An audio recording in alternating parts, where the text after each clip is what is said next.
அப்படின்டா. பேசவான்னு கேக்குறா. பேசு, மெதுவா பேசணும். சத்தம் போட்டு பேசுன டூ சொல்லுவேன். திடீர்னு கதை முடிஞ்சிருவான்ட்டான்.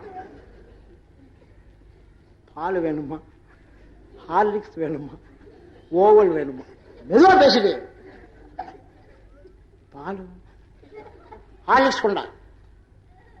அவ்வளவுதாங்க. அன்னையிலேருந்து பேச்சே வரல அவனுக்கு. ஆட்டோமேட்டிக்கா பேசாம இருக்கும். அவனுக்கு தெரியும் ஒரு வாரத்தில் அவன் தாப்புனார் வருவார். ஜபா நான் வெளியே போறேன். தாப்புனார் வந்த உடனே அஸ்ஸலாமு அலைக்கும் மெதுவா சொல்லணும். அவர் என்னான்னு கேட்கணும். அப்புறம் தான் அஸ்ஸலாமு அலைக்கும் கொஞ்சம் சத்தம் போட்டு சொல்லணும். சத்தம் போட்டு பேசினேன்னு தெரிஞ்சு வரும்போதே டூ சொல்லுவேன். உங்க தாப்புனார் உட்கார்ந்தாலும் பார்க்க மாட்டேன். திரியில கதை முடிஞ்சிடான்ட்டான். அடிக்கலங்க. மனைவி மேல கைய கூட வைக்கல. குதிரையை காட்டியே திருத்தலாம் மனைவியை. நீ என்ன செய்யற?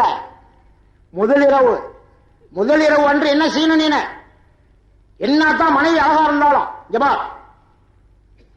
காலையில் எந்திரிச்ச உடனே என்னெல்லாம் நீ பார்க்க கூடாது. காலையில் எந்திரிச்ச உடனே பஞ்சத் தொழுவணும். பஞ்சத் தொழுத உடனே ஒரு காஜூதாவை குர்ஆன் ஓதணும். என் தாயாருக்கு இப்படி நடக்கணும், என் தாப்பனாருக்கு இப்படி நடக்கணும், என் அண்ணனுக்கு இப்படி நடக்கணும். நான் மகா கோவக்காரன், அதே சமயத்தில் ரொம்ப அன்பா இருப்பேன். இப்படி சொல்றத விட்டு நீ என்ன அழகா இருக்கிய அன்னைக்கு ஏறி உட்கார்ந்தவ தாங்க இது வரைக்கும் தலையை விட்டு இறங்கல.